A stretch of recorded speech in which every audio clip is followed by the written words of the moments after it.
നമസ്കാരം. നമ്മളെല്ലാവരും പല തവണ യാത്രകൾക്ക് വേണ്ടി ടാക്സിയെ ആശ്രയിച്ചവരായിരിക്കും അല്ലേ? ജീവിതത്തിൽ ഒരു തവണയെങ്കിലും ഏതെങ്കിലും ഒരു ടാക്സിയിൽ യാത്ര ചെയ്യാത്തവരുണ്ടാവില്ല. ട്രെയിനുകളിലെയും ബസ്സുകളിലെയും ഒക്കെ തിരക്ക് ഒഴിവാക്കാനും യാത്രാ സുഖത്തിനും സൗകര്യത്തിനും വിചാരിച്ച സ്ഥലങ്ങളിൽ പെട്ടെന്ന് എത്താനുമൊക്കെ നമ്മൾ ടാക്സി ഉപയോഗിക്കാറുണ്ടെങ്കിലും റോഡുകളിലെ തിരക്ക് ടാക്സിയിൽ യാത്ര ചെയ്യുമ്പോഴും ഒരു പ്രശ്നം തന്നെയാണ്. അതിനൊരു പരിഹാരമായാണ് ഇന്ത്യയിലേക്ക് പോഡ് ടാക്സികൾ വരാൻ പോകുന്നത്. അതിനുള്ള അനുമതി നമ്മുടെ രാജ്യത്തിന് ലഭിക്കുകയും ചെയ്തു. എന്താണ് ഈ പോഡ് ടാക്സി? പോഡ് ടാക്സി കൊണ്ടുള്ള ഗുണങ്ങളും ഇതിന്റെ പ്രത്യേകതകളും എന്തൊക്കെയാണെന്ന് നമുക്ക് നോക്കാം.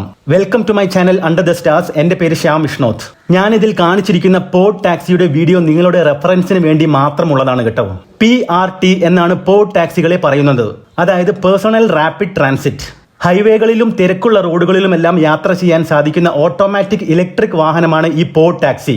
മറ്റു പല രാജ്യങ്ങളിലും നിലവിൽ പോഡ് ടാക്സി സർവീസ് നടത്തുന്നുണ്ട്. അതുകൊണ്ട് തന്നെ പലർക്കും ഇതിനെപ്പറ്റി അറിയുമായിരിക്കും.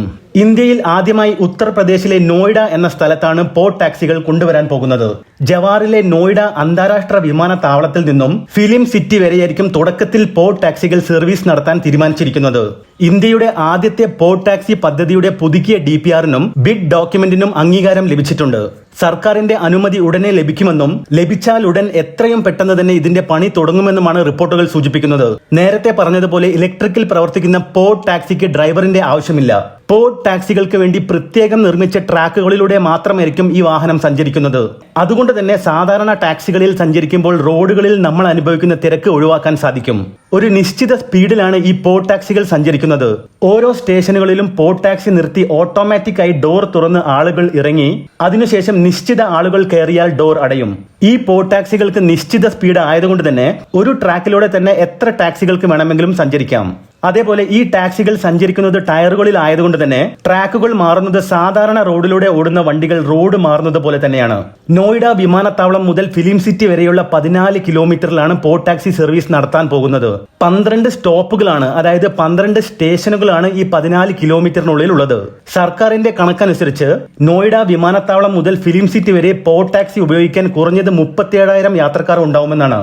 810 കോടി രൂപയാണ് ഈ പദ്ധതിയുടെ മൊത്തം ചിലവ് കണക്കാക്കിയിരിക്കുന്നത്. സർക്കാർ അനുമതി ലഭിച്ചതിന് ശേഷം എത്രയും പെട്ടെന്ന് തന്നെ നിർമ്മാണ പ്രവർത്തനങ്ങൾ ആരംഭിച്ചാൽ 2024 അവസാനമാകുമ്പോഴേക്കും നിർമ്മാണം പൂർത്തിയാകുമെന്നാണ് റിപ്പോർട്ടുകളിൽ പറയുന്നത്. ഈ പദ്ധതി വിജയിക്കുകയാണെങ്കിൽ തീർച്ചയായും ഇത് പരിസ്ഥിതി സൗഹൃദമായിരിക്കുമെന്ന കാര്യത്തിൽ സംശയമില്ല. മാത്രമല്ല ഈ പദ്ധതി മറ്റു സംസ്ഥാനങ്ങൾ കൂടി ഏറ്റെടുത്താൽ രാജ്യത്തെ ഗതാഗത മേഖലയ്ക്ക് മികച്ചൊരു മുന്നേറ്റം തന്നെയായിരിക്കും. കഴിഞ്ഞ ഫെബ്രുവരിയിലാണ് ഡൽഹി സർക്കാർ ടാക്സിയായി ഓടുന്ന ഊബർ, ഓല, റാപ്പിഡോ എന്ന കമ്പനികളോട് അവരുടെ എല്ലാ വണ്ടികളും ഇലക്ട്രിക്കിലേക്ക് മാറ്റിയില്ലെങ്കിൽ സർവീസ് നിരോധിക്കുമെന്ന് ഉത്തരവിറക്കിയത്. വർഷങ്ങൾക്ക് മുമ്പ് ഈ പദ്ധതി ഇന്ത്യയിൽ കൊണ്ടുവരുമെന്ന് സൂചനയുണ്ടായിരുന്നെങ്കിലും പിന്നീട് അതിനെപ്പറ്റി ഒന്നും തന്നെ കേട്ടിരുന്നില്ല. ഈ തവണ പക്ഷെ അങ്ങനെ ആയിരിക്കില്ല എന്ന് നമുക്ക് പോസിറ്റീവായി തന്നെ ചിന്തിക്കാം.